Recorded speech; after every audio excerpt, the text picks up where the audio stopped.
Good evening. Hope you are all doing well. We're starting about 10 lines from the bottom on Samech Ches Amud Beis. That was scary for a moment. Samech Ches Amud Beis, and we'll be going until 4 lines from the bottom of Samech Tes Amud Beis. Very technical Gemara tonight, very quick back and forth answers about different cases of psulim with Tashmish Amita, with a Kohen, and back and forth. And that's what we're going to do. We're going to get to a new Mishnah on the bottom, Samech Tes Amud Aleph as well. Still more the same, a long Mishnah, and then we'll wrap up at the bottom in the middle of a sugya and pick up and finish the Parak Mir Hashem the next night. One scheduling note is that Monday in a week, we're going to be having Daf Yomi Monday morning instead of Monday night. Or I can record if that's better, but we'll try Monday morning, see if that works out. Okay, let's get started. So we're in the middle of a sugya learning about Tashmish Amita with psulim. So the Gemara says 10 lines from the bottom on Samech Ches Amud Beis.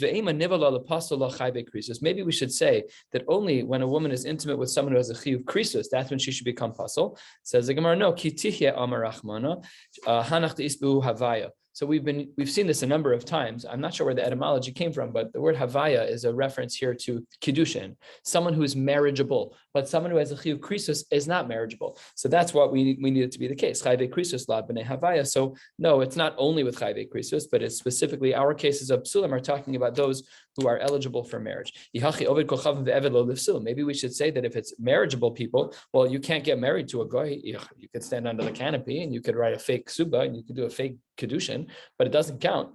On that note, by the way, Rav Moshe Feinstein has a tshuva about a double ring ceremony under the chuppah, where the husband gives a ring, hareat mikudesh asli b'tabasu gedas Moshe v'Yisrael, and in the super fry communities they reverse it, hareat ta mikudash li gedas Moshe v'Yisrael. Rav Moshe Feinstein says you can't do that, because if you think that her giving the ring to him is an equal to him giving the ring to her, no, it's not a kedushin. Rav Moshe puts it into a funny category. It's not so simple. So we don't do double ring ceremonies.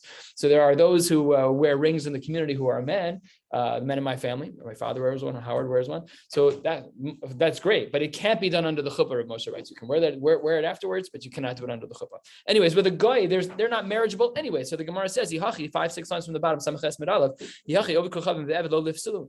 Maybe there shouldn't be a psul bia with them at all, because they're not marriageable. Says the Gemara, no. Hanach pasamid Rabbi Shmuel.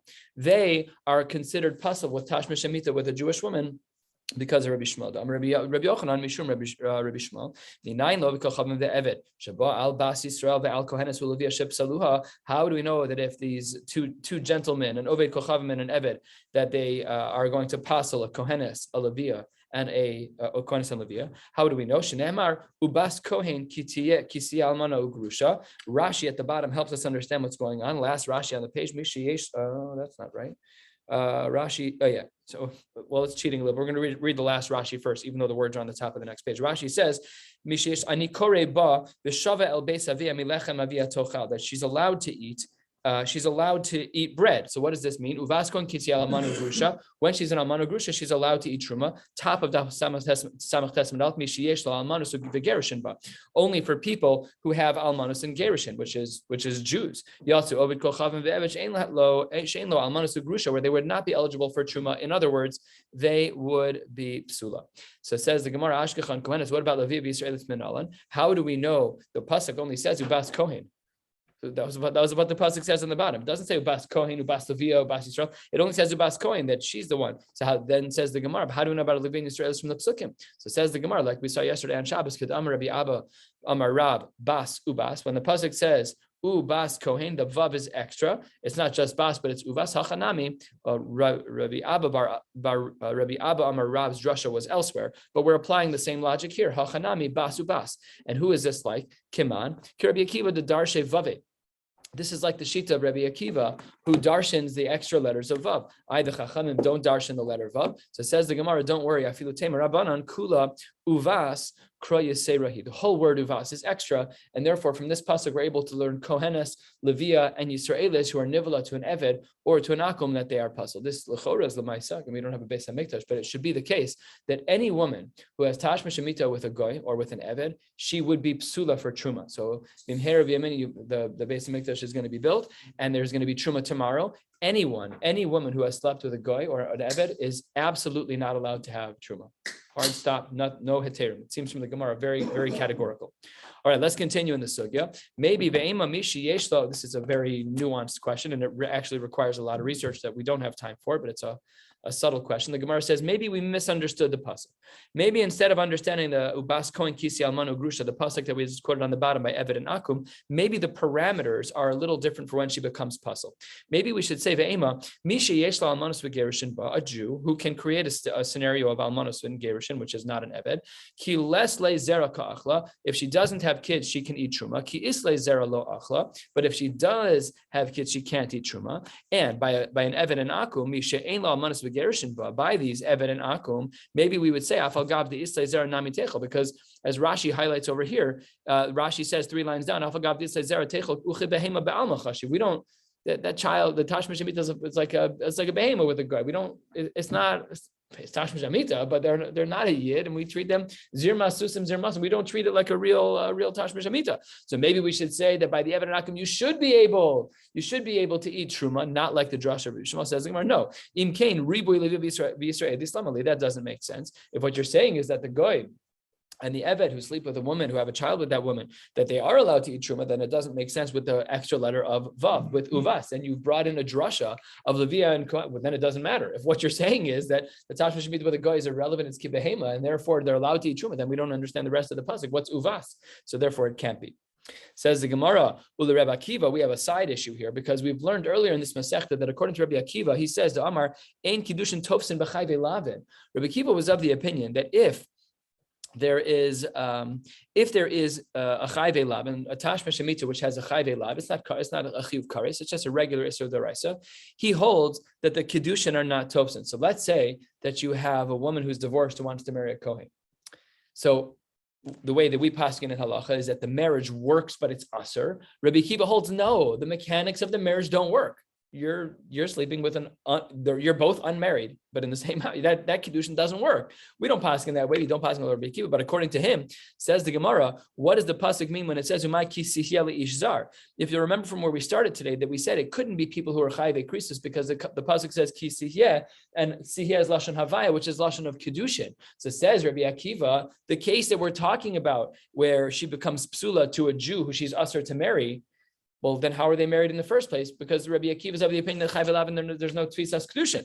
It says the Gemara, you're right. Rabbi Akiva would agree that the psul is not in the marriage, but rather kisi ba'el. The psul is in the tashmish amita. It's not in the kedushin. It's once they are intimate. That's what makes her puzzle. Says the Gemara, if that's true, why then does the pasuk say almanu grusha lamali? If what you're saying is that the tashmish amita is the gorim, so then why does the pasuk say that she's an almana and she can't become an almana and a grusha? Not from marriage, because Rabbi Akiva says they can't even marry in the first place. The whole marriage is a sham. And that's how it works halachically with a lot of people who think that they're allowed to marry people. You have a person who marries a guy, and I've been in houses where you look on the wall and there's like, the ksuba is like half English and like the language is not reflective at all of the halachic process, or the ksuba, it's a double-sided ksuba. If people knew that the ksuba was a woman's rights, they would never change it. They would never change it. The whole ksuba is about women. It's not about men. It's the glima dal kasvai. Even the clothes off what woman doesn't want a husband who's going to support? Why would you change the ksuba?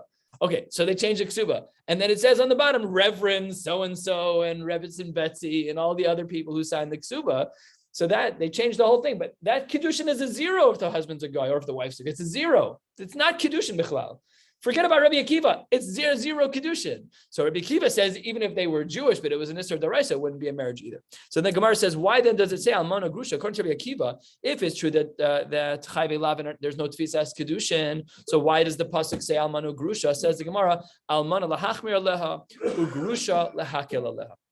The Gemara says because we have what to learn with possible misunderstandings about Almana and Grusha. And by almana we have to be machmir, and by grusha we have to be mekel. What does that mean? Vitzricha. Quarter of the way down samach tesmet al vitzricha. Diashmin and almana, had the Torah only said almana, I would have made a mistake about another case. Almana hi dechiles le zera achla mishum dechazi lekahuna. I might have thought that when it comes to an almana, where there's less lezera, where she doesn't have children, that she can eat the truma mishum dechazi lekahuna, the cholapachos, she's able to marry a kohen, not the kohen gadol, but she's able to marry a kohen. She's technically still eligible. Aval gerusha, a woman who's divorced is not eligible for any kohanim. The lo chazi lekahuna ema afal gav. The less lezera lo achla, that if she doesn't have kids, she can't eat. That's just not correct, and therefore we needed to have both. And v'yashmin and grusha, if the pasuk only spoke about grusha and not an almana, so then I might have thought grusha hu dechi isle zera lo achla. I might have thought that a grusha, when there are children, she cannot eat mishum de lachazi lekahuna. About almana, but an almana dechazi lekahuna, where technically she can't marry the kohen gadol, but she can marry a regular kohen, a kohen hedjot. Ema, I might have thought afagav the isle zera nami techo, that even if she has kids, she can eat kamash malan, that she cannot tzricha. Therefore, we need both. So says the Gemara. Okay, got it. Maybe what we should say, based on everything that we've learned so far, ve'ema nivala lepasula af machzer grushaso. What about someone who remarries his wife? So a man is married. So let's do our names. Reuven is married to Rachel, and they get divorced. Rachel marries Shimon, and then they get divorced. Not a brother, random person, and then they get divorced.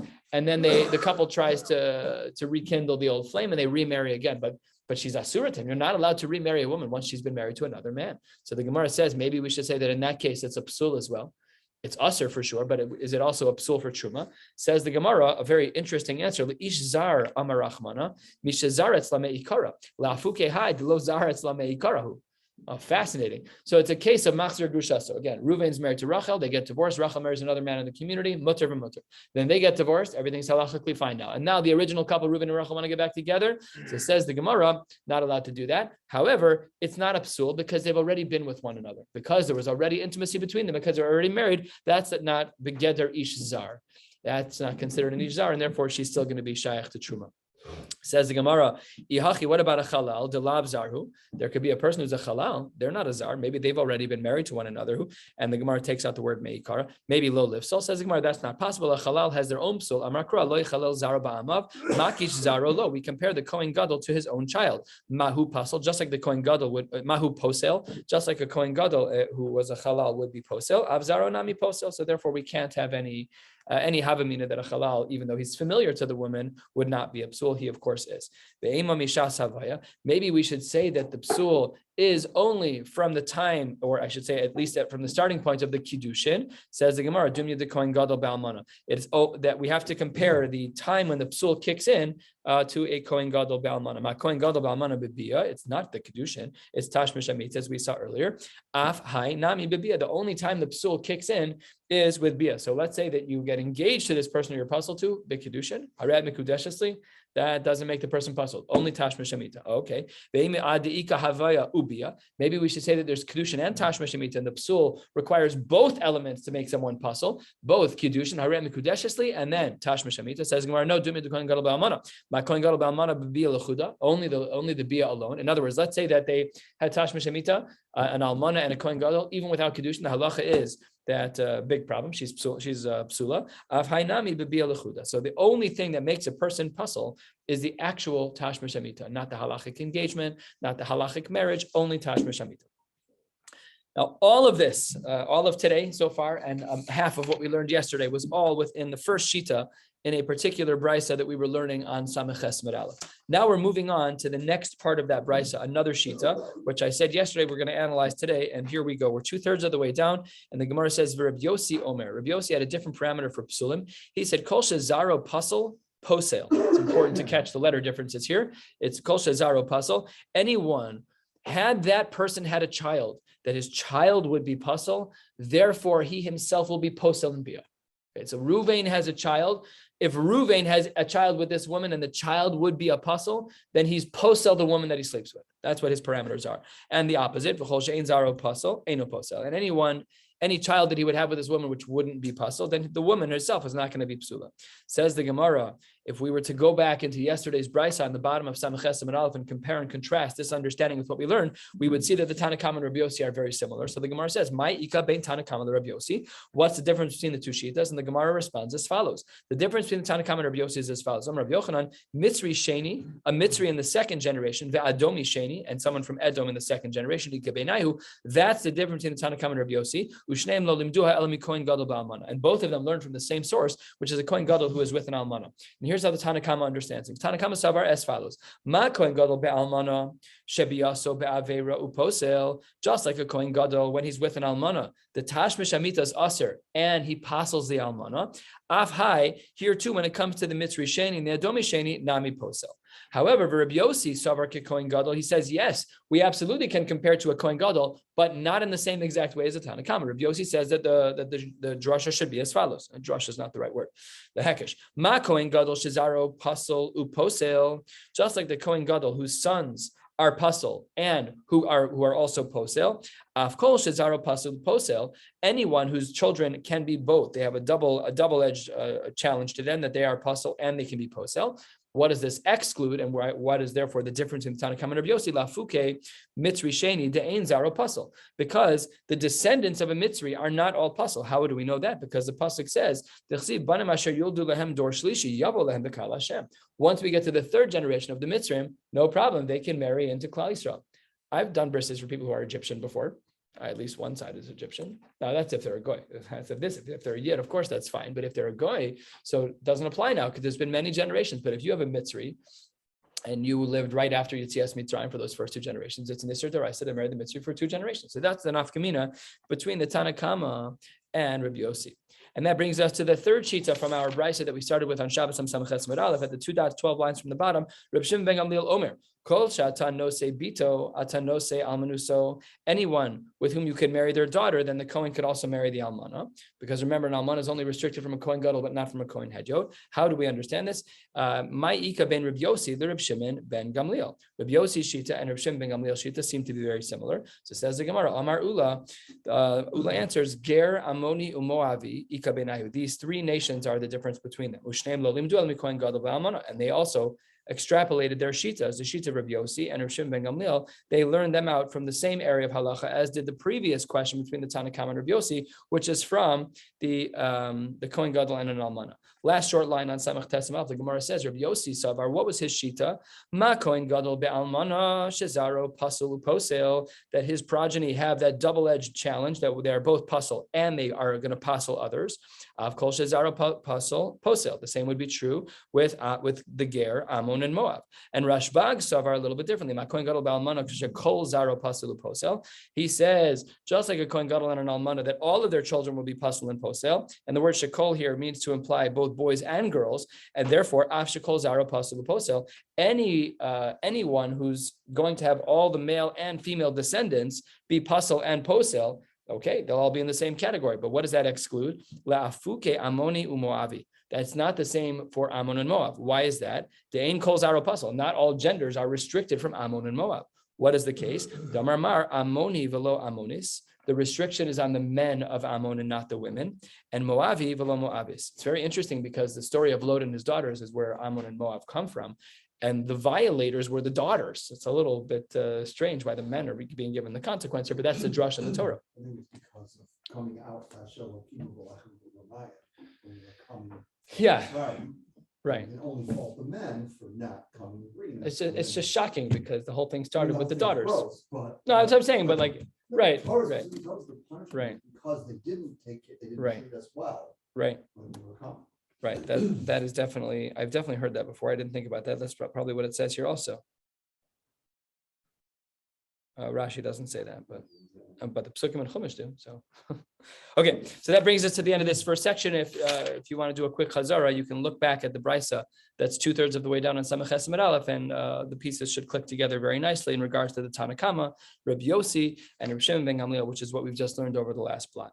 New Mishnah. I want to ask a question. Sure. So it says he's posel. So does that mean if he has another wife who is otherwise okay?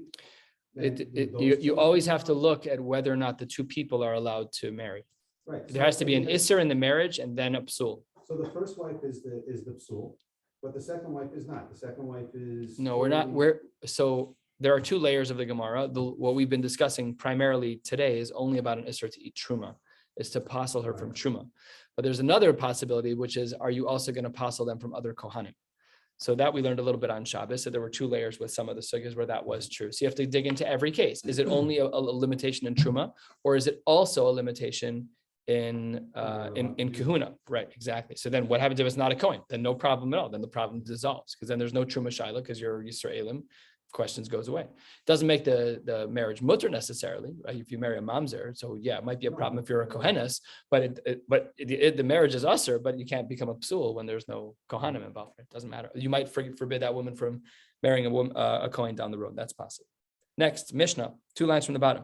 Ha'ones v'hamefate, a man who violates a woman or seduces a woman, v'hashote. What's going on with the shote? Take a look at Rashi, 2 lines from the bottom. Even if they properly fully get married, lo posel lo machil, they have 0 impact in regards to the status of truma. Why? Rashi, key line, as we've seen before, de'ein kinyano kinyan. Because a shote has no das. And because the shota has no das, their marriage is not halachically a marriage midaraisa, only midarabban. That's a kind of darabban that they're allowed to get married. So if you have an otis and a mafata and a shota, these 3 categories of people who post them to lama achil, and if a woman, God forbid, is violated or seduced, she's still allowed to eat truma. If they're not eligible for entering into Klal Yisrael, we'll see cases of that in the Mishnah, then they will pass on. Ketzad, what are some of the understandings of these guidelines? So Rashi says that this case of Harei Yisrael, Shabbat al Bas Kohen, Rashi on the last line says, "Ba'onus of bepitu shalol l'shem kedushin." We're talking about someone in this case. The case of Ketzad here on the last line is talking about someone who's an onus and mafate. He's violating this woman. Says the Gemara, "Tochal b'truma." She's allowed to eat the truma. Top of Samach Testament Beis, the Gemara says, "Ibra, if she became pregnant, lo sochal, lo sochal b'truma." She then should not eat truma.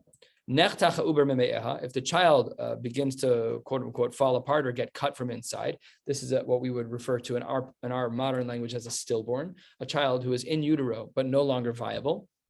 Tocha, she reverts back from the Ibra status to the not Ibra status, even though she still has to deliver the stillborn, but halachically speaking, she can still eat truma. Haya Kohen sheba al bas Yisrael lo sochal b'truma. If the Kohen was the violator and he violated Yisrael, she's not allowed to eat truma. Ibra lo sochal. If she's pregnant, she's not allowed to. However, Yalda sochal. Remember, it's a Kohen is the father. He violated a Yisrael, and she's not allowed to eat truma until she has a baby boy. Because what is that baby boy? A Kohen. Because her violator was a Kohen. This is all, you can connect this to all the relevant things that are going on in the media today. The Supreme Court, whatever it is. Says the Gemara, Nimsa, we find something unique here, which is Kocho shel ben gadol mishel av. The power of the child that's born from the Kohen violating this woman is more powerful than the Kohen himself. Because when the Kohen violated the woman, she could not eat truma. Until the baby was born, then voila, all of a sudden, because her son is a viable living Kohen, now she's allowed to eat truma. So that's why the Mishnah says that the koach of the ben, again, it's a Kohen who violated a woman because that child is a Kohen, so he revives her capacity to eat truma. Next part of the Mishnah. Ha'eved posel mishum bia ve'eno posel mishum zera. The Eved makes someone puzzle through bia, ve'eno posel mishum zera, but not as descendants. What does that mean? Ketzad. What's the case? Bas Yisrael Kohen. So you have a Yisrael girl who marries a Kohen, Bas Yisrael Kohen, or Bas Kohen Yisrael, or the reverse. The Yalda Hemenu Ben, and this one of these couples had a child. The Halacha Ben v'nichbash ala shifcha, and this son he violated a shifcha. The Yalda Hemenu Ben, and they had a child Hareza Eved. That child is considered an Eved. Now, in regards to that Eved, Haisa Aim Aviv, in regards to this grandchild, the mother of the father, so the father who violated this, so the mother is Bas Yisrael Kohen. If it was the case where the Bas Yisrael was the mother of this violator who slept with this shivcha, lo sochal b'truma. However, Bas Kohen Yisrael, if we're dealing with a Bas Kohen, so then tochal b'truma. What about the next case, mamzer poselu machil? What about a case where there's a mamzer? What's the dynamic there? Ketzad. The Gemara says, quarter of the way down, Bas Yisrael Kohen u Bas Kohen Yisrael. Both iterations where the wife is a Yisrael and the husband's a Kohen, or the husband or the wife is a Kohen and the husband is Israel. V'yalda himenu bas, and they had a daughter. V'halcha bas v'nises le'eved, and she married an eved. O le'oved kochavim rachmana litzlan. Somebody marries out. V'yalda himenu ben, her is a mamzer. Why is that child a mamzer? Well, we spoke about this already, but it's a bit of a strange scenario, and we're going to discuss in the Gemara what's going on here. Now, anyways, in regards to this case of the mamzer, hayasa aim imo bas Yisrael kohen tochal b'truma. If the grandmother of this mamzer is a Bas Yisrael married to a Kohen, she's allowed to eat Truma. And Bas Kohen Yisrael, if the mother is a Kohenes, then Lo Sochal Truma. What's the next case? Kohen Gadol Pamim Shu Posel. There's a very strange scenario where the Kohen Gadol can create a psul for his grandmother. What's that case? Says the Gemara Ketzad. Bas Kohen Yisrael. So a Kohenes is married to a Yisrael. V'yalda himenu Bas, and they had a daughter. V'halcha Bas v'niseis leKohen, and this daughter, who is the daughter of Yisrael, she marries a Kohen, v'yalda himenu ben, and now this child that she has is a Kohen. She's a Yisrael. Her husband's a Kohen. The child is a Kohen. Harei this child is Roy Lios Kohen Gadol Omi de Meshamish al Gabe Mizbech. He's fully eligible. Interesting to note, a Kohen has zero impact from his mother's status as a Yisraelis. We don't care. Yisraelis, Levi, doesn't matter. A Kohen is purely and exclusively followed by the father's tribe, as long as the mother is Jewish. Says the Gemara, under those circumstances, when this child is born to a couple where the mother's a Yisraelis and the father is a Kohen, he's perfectly eligible for the Kohen Gadol job. And Machilas Imo, he is able to let his mother eat food, because that's fine, because it's his mother. So a mother can eat on behalf of her child. She can eat Truma. Uposel Eimimo. However, his grandmother is not allowed because she's married to a Yisrael. So the gift of a mother, the mother of a Kohen Gadol, that a Kohen Gadol can make that mother into someone who can eat Truma, doesn't go up 2 generations to the grandmother. It only goes up to the mother. This grandmother says Zosomeris. Normally when we see Zosomeris in the Mishnah, it's like we're going to give a big cloud. So no, Zos, this woman, she says, Omeres, lo kivnei kohen gadol shel poslani min truma. Don't be like my grandson who doesn't give me truma. It's a little slap upside the head. We'll see more about this tomorrow, but that's what some of how the Gemara explains here. Let's dig into the Gemara, where the last short line, first of the long line, Samach Tasmid Beis, says the Gemara, Taninu lahad Tana Rabbanan. We have a brisa that reflects the very early parts of our Mishnah. And what is that? So says the Gemara, Ketza, skipped a line, if you have a shote, someone who doesn't have their mental faculties together, Bekatan, someone under the bar mitzvah age, and they got married, and the husbands died, thank God this is the extent of the Yibum on the page today. But I think the other stuff's actually harder than Yibum today. So, but the Gemara here says that there's no Yibum when the father has no das. When the father who died had no das, because the whole marriage was the whole construct of marriage. There was midrabanan, so you can't trigger a mitzvah d'oraisa with a marriage that's derabanan. If the marriage wasn't valid to begin with, then why did it take place at all? We have a takana derabanan that we allow a katan to get married, and we allow a shota to get married. It's a rabbinic construct. It begs a more challenging question of why do we allow tashmish amita if the whole marriage is derabanan? That's a good question. But l'maisa, the Chachamim did create an institution. We've seen this a couple of times, that they did create an institution for people to get married when they are katan, for sure, and as a shota. I mean, we know grown adults who are halachically speaking shotim who are married. There's it's all a takana derabanan. It's perfectly permissible within that frame.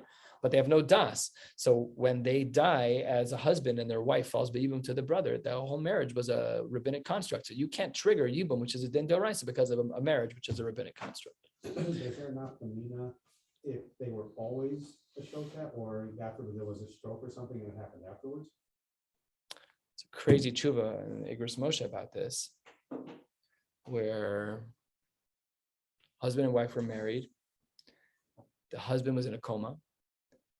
But when they would talk to him and ask him questions, they started to pick up on things on the monitors. When he was wanted to say yes, the monitors were beep, beep, beep, beep, beep. He was able to generate some type of physiological response. And when the answer was no, there's no response. So the story goes, I don't remember if I saw the tshuva inside, so I'm quoting this carefully. I'm not 100% sure on all the details, but the story goes that Reb Moshe actually went to the hospital and he watched himself to see how they responded. Is your name X? It's like when they do the polygraphs, they ask you baseline questions. So they did some baseline questions, and apparently Reb Moshe found out that this person had das. He just didn't have a goof. He didn't have a body. His body was in a coma. And he allowed for a divorce to take place through the monitors, just by his mental strength, making the monitors change gears. So I don't remember what your question was. What'd you ask me? There's enough mean if he started out? Oh, so in this case, he has no das, right? But he actually did have das in this case. So that's a little bit different. When someone is that's a big problem. So you're saying if he ended up having no das later, no, because the kedushin was chal midaraisa. The kedushin was chal midaraisa. So, yeah. But now she's really trapped because there's no get. You can't have a get like that unless this Rav Moshe case. But so there is this principle in halacha called heter mei rabbanim. It's very, it's not spoken about a lot. What? Heter mei rabba, right. Heter mei rabbanim is the other way. When I was in Smicha, one of the Roshei Kolos signed the heter mei rabbanim for a whatever the case was. I don't remember the details anymore. Okay, let's continue. Second of the wide lines, halfway down Samach Tesem Biz, the Gemara quotes a line from our Mishnah where we said, Kate said, Hayisrael Shabal Bas Kohen, Tochal B'Tshuma, Ibra Lo Tochal, and we said that if she was pregnant, she couldn't eat. Now, what was interesting is that after Tashmish, you're allowed to eat, but between Tashmish and knowing that you're pregnant, you're allowed. But once you're pregnant, you're not allowed. So the Gemara picks up on that. Kevan de Ibra Lo Tochal. Why don't we say Lecho Shema Ibra? Why don't we say that right after Tashmish Amita, that she is in theory pregnant? Okay, it doesn't take a minute, but again, a couple of days later, however long it takes for implantation to take place, says the Gemara, why aren't we concerned in between Tashmish Amita and the knowledge of pregnancy? Why don't we have the same rule? We said that Ibra Lo Sochal, that once she's pregnant, she can't eat truma. Why aren't we concerned about the fact that we may not know she's pregnant, but she may be pregnant because they had Tashmish Amita? Why not? Why aren't we concerned about that? After all, don't we have a halacha? We had this halacha by Yibum that we don't allow the couple to get married for 3 months after the husband dies because if she had Tashmish Amita during that period of time, she might well be pregnant. We just don't know yet. So why aren't we concerned that the woman between Tashmish Amita and Hukra Ubra, when the baby shows after 3 months? So why aren't we concerned about that? Why is it that when our Mishnah, that our Gemara on the very bottom line of Samach Tesem Aleph, when it says that he violated this woman, it says Tocha B'Truma, we should be concerned that she's pregnant. So says the Gemara 4 lines into the wide lines, Amar Rabba Bar Rav Huna, L'Yuchsin Chashashu. When it comes to yichus, there we apply this concern of possibly being pregnant even before the recognition of pregnancy. But letruma lo chashashu. But when it comes to achilas truma, which is not as chamor, which is not as strict as the world of yuchsin, so there we don't have to apply the stringency. We'll wait till hukra ubra. If she's pregnant at hukra ubra 3 months, great. But prior to them, we're not really concerned about it. All of this would change with the pregnancy test of today, which has such a high level of accuracy. Being able to pick up on HCG and urine, whatever the case, we can find out within very, very short time, so way before 3 months, that a woman is pregnant. Says the Gemara, you just said something not true. You said that by truma we're not choshesh, truma lo chashashu, that after tashmish shemitah, but before knowledge of pregnancy, we're not concerned by truma. That's not true. This is your get 1 hour before I die. What's the halacha? Because we don't know when he's going to die. So because we don't know when he's going to die, because death can happen, God forbid, at any time. So therefore we say every minute is an hour before you die. We don't know when you're going to die. You're not allowed to have truma. So we see that a chashash does apply by truma. Great question. So the Gemara says, when it comes to nisuin, when it comes to marriage, so then we're very careful about this. And then we would say we are choshesh as it relates to the status of pregnancy. So therefore we make somebody wait 3 months. However, biznus, remember our Mishnah, it's a case of someone being violated. Biznus lo chashashu. And Rashi here highlight something that we learned many blot ago. Take a look at Rashi 2 lines into the wide lines of business. We learned earlier. What daf was this on? On daf lamed hey. We learned we learned that when a woman is biznus, that she knows how to manipulate her body to not get pregnant. She turns over in a way where the zera doesn't get near the uterus. Pretty risky way to try to not get pregnant, but in this case, she was violated. But she knew after the tashmish shemitah was over, she turned her body in a way. She was misapechet. That's why the Gemara says biznus lo chashashu, and that was our Mishnah. That makes perfect sense. Our Mishnah was nus. Our Mishnah was tashmish shemitah. That shouldn't have happened. Says the Gemara, analyzing this answer, that doesn't work either. V'nisun mi chashashu. Are we in fact choshesh that the period of time between tashmish and knowledge of pregnancy that we are choshesh? Really? V'atanya bas kohen shenises leIsrael umes. If there is a bas kohen, she was married, they had tashmish amita, and her husband died immediately. Toveles ve'ocheles betruma le'erev. Yeah, she has to wait till nighttime after going to the mikvah because she just had tashmish amita. She's poletes shechva zer, so she's not allowed to eat truma. But once erev hits, mutter b'mutter. So what do we see? Why don't we assume she's pregnant? So we see that by Nisuin we're not choshesh because she just had Tashmish Hamita. We don't assume she's pregnant. That night she can eat already. Amar Rav Chizda, Toveles ve'ocheles adar boim. Oh, says the Gemara, and this is where a lot of the abortion sugyas come up in Shas, but sugyas like this. If up until day 40, she can be Toveles ve'ocheles. She can, after Tashmish Hamita, she can go to the mikvah, and that night she can eat truma, no problem, up until day 40. And here's the Gemara's svara. And if it would have put in the words mimanav shach, it would have been perfect. De'i lo me'abra, if really she's not pregnant, then halo me'abra, then big deal. Great, perfect, you're allowed to eat truma.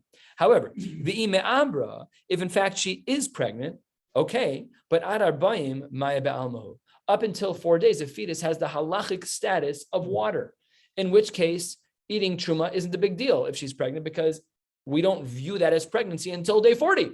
Up until day 40, it's Maya Ba'alma. Day 40 or 41, however you look at it, day 41 and onwards is considered to be viable pregnancy. And therefore, that's when we should be concerned. So for the first 40 days, Mimanav Shach, she should be allowed to eat truma. After day 40, she should not eat truma until we know the difference.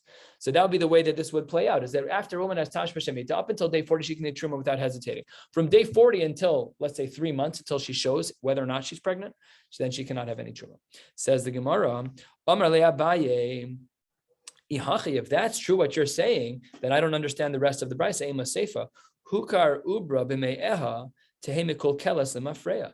That if we find out that in fact a woman is pregnant, then she's mikol keles lemafreya. Then she ruined all the truma that she ate since she got pregnant. And Rashi says she has to pay for it. The Karen b'chomesh.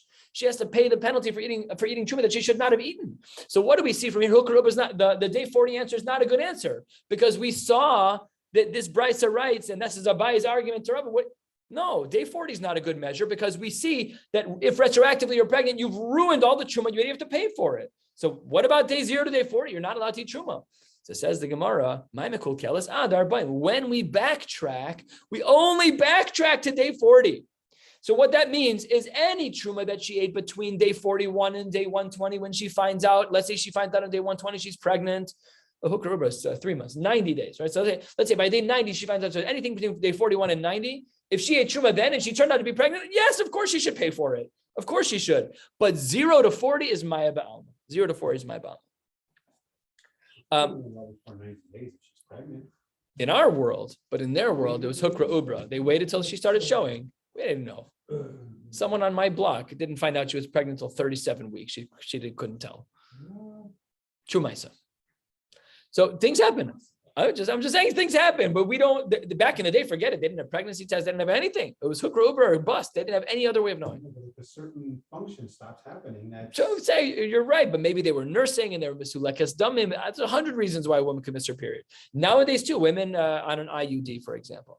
So if a woman's on an IUD, then the odds of her getting pregnant are super low. It's not impossible, but she doesn't have her period.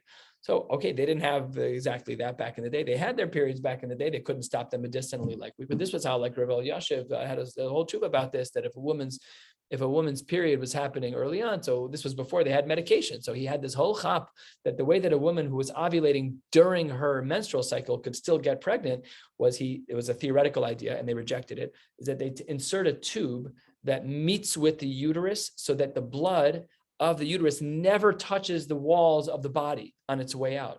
And the Gemara has a drasha bivsara that you only become a nida if the blood, the dam nida, actually touches the vaginal walls. It's a brilliant chap. If a woman was ovulating in a way where they couldn't get her to the mikvah in time, so they'd put in this tube, the blood from the uterus would never touch the walls of the body on the way out. She's never a nida d'oraisa, and then the couple doesn't have to go to the mikvah, so they can have tashmish hamita as long as she's not bleeding, right? You got to make sure the tube is taken out carefully, whatever, all of those details. That was what they recommended. That was a way that's what they did. Nowadays, we just give them a pill and it dries up the period. It's a whole different ballgame. But 50 years ago, when they were discussing this shaila, maybe it was 60 years ago, whatever it was a great theoretical solution. He rejected it himself. And I think the shaila was about his own kids, because I think one of their kids had no kids or whatever it was. Okay, we're going to learn a little statement of the Amoraim now, Machlokas Amoraim, and it's going to pull something from our Mishnah that we need to question. Says the Gemara 3/4 of the way down, Itmar. Habala rusasu bebeis chama. A couple is halachically engaged. Kedushin has taken place, but they're not fully married yet. Unfortunately, they're not following halacha properly, and they have tashmish hamita bebeis chama. Now, it doesn't mean that the tashmish was in Beis Chamav. It's a bad move. You don't like going to the potential father-in-law's house. That's not a good idea. It just means that they were halachically engaged and they had tashmish emita. Rav Amar Havlad Mamzer. Wow. Why is the Vlad a mamzer? We'll discuss. Ushmuel Amar Havlad Shtuki, a Safek mamzer. Both very extreme shitas. We never would have thought that these were what we're talking about. So then the Rava explains, why is this happening? Amar Rava Mistabra Milse de Rav. When is Rav's shita reasonable? That Habala Rusaso, that if a man who is halachically engaged sleeps with his fiance, why is she a mamzer? The daima me alma. That's if she's a prutza, she sleeps around. Okay, so then the child's a mamzer because we literally don't know who the father is. That's why he's a mamzer. Avalo daima me alma. But if this woman was not a prutza, if she was monogamous and only with her husband, then basra didei shadinale. Then you're right, absolutely. Then basra didei, we go after the father, and then the child is not a mamzer, no problem at all. Amar Rava minna aminallah. Where do I get this from? From our Mishnah. What does our Mishnah say? Diktani yalda tochal. That we learned in our case that once the Kohen violates a woman and the child is born a Kohen, then the mother can then eat again. It says tochal. So it says the Gemara, Hechidami. What was that case in our Mishnah? Ilema de daima me alma yalda amai tochal. Had it been in that case, she was daima me alma, that she was intimate with other people. So then we don't know who the father is, and if we don't know who the father is, maybe the father's not a Kohen. In which case, the child is not a Kohen. Then yalda amai tochal. Why then would the mother be eligible to eat the food in our Mishnah when the Kohen violated her? Ella, it must therefore be lav. It must be minei daima. She was only intimate with him. Velo daima. And she was not a prutza. She was not sleeping around. And then the Gemara says a svara. Uma hasam, in our Mishnah, dilahai isura ulahai isura. There was no one who was eligible to really be with her at that point. And there, basra didesha dinanle, and there we treated her as being monogamous, which was yalda. That's why once the son was born, she could eat truma, because we assume the father was a Kohen, therefore the son's a Kohen, therefore the mother can eat truma. All is well and good. But hacha, in our case of this husband who was intimate with his wife, with his fiance, delahai isura, for people outside of the marriage that's not allowed to be together, but ulahai hetera, and the one who he was intimate with, there will be, though not yet, a heter for them to be together, lo kol shekain. All the more so we should follow the father under those circumstances, and therefore the kid's not a mamzer. In other words, Rava is saying that when Rav holds that Ba al arusasa b'veis chamav is mamzerus, that's only if that woman was a prutza when we don't know who the father was. Amar le Abaye, I'm sorry, I disagree. Abaye says 5 lines from the bottom, 6 lines from the bottom, as follows. La'olam ein malach, really I'll tell you, kol hecha de daima minei, afal gav de lo daima me alma, Amar Rav Vlad mamzer. Abaye says doesn't matter. Even if we hear from her that she only was intimate with him and that she wasn't intimate with others, no dice. Kid's still a mamzer. Well, that's an even bigger question. Why would Abaye say there's mamzerus if we know the father, the husband, was the only one who slept with her, the husband to be? Says Abaye, a crazy svara. My taima, mida amrina, and we have a halachic assumption. Mida afkara nafsha legabe arus. The fact that she was willing to be mafkir herself to sleep with the arus, afkara nafsha le'alma. Once she's willing to be intimate with her fiance, which is halachically problematic, we assume she would do the same thing with other people. That's a svara. No monogamy. It's a cultural thing. I don't know exactly where it comes from, but that's what Rava says. And therefore, according to Abaye, how in the world do we understand our Mishnah? Because in our Mishnah, how would there ever be a case where we can trust who she got pregnant from? So it says the Gemara, Umas Nisan, our Mishnah, the only way it's possible that these two people in our Mishnah, where we say that a man violated a woman and then she had a child who's a Kohen, the only way we know that kid is a Kohen is if the two of them were locked in the same prison cell. No other possibilities of Tashma Shemitah with other people. Crazy case. Isn't the whole Mishnah like Ones and Mufata? Case is Ones and Mufata. So, I mean, there's nothing wrong with her. You guys don't mention that cuss word. But it seems from the Gemara, your question's great. I was thinking about that when in preparing this as well. It seems from the Gemara that once that happened to her, it has an impact on her in some way. That's what Abaye would say. Rava doesn't hold that way. Rava has more of an element of trust that once there's a degree of focus between fiance and husband, then everything should be fine. But you're asking a great question. I don't have a good answer for you. I did think about that, and I didn't have time to look it up because I was on an airplane. But it's a great question. But that's what the Gemara says, that according to Abaye, we don't trust her. Once she's willing to sleep with her fiance, we can no longer trust her, and therefore she might not be monogamous, and therefore her kid might not be a Kohen. And therefore, the only way that it's possible that this woman and the Kohen could possibly enable her to have truma through that child is if the two of them are locked in the same cell. Otherwise, we have no way of trusting that he's the father. We'll stop right here and pick up with Ika Amre tomorrow night. Wishing you all a beautiful night. That it talks just about the Jerusalem.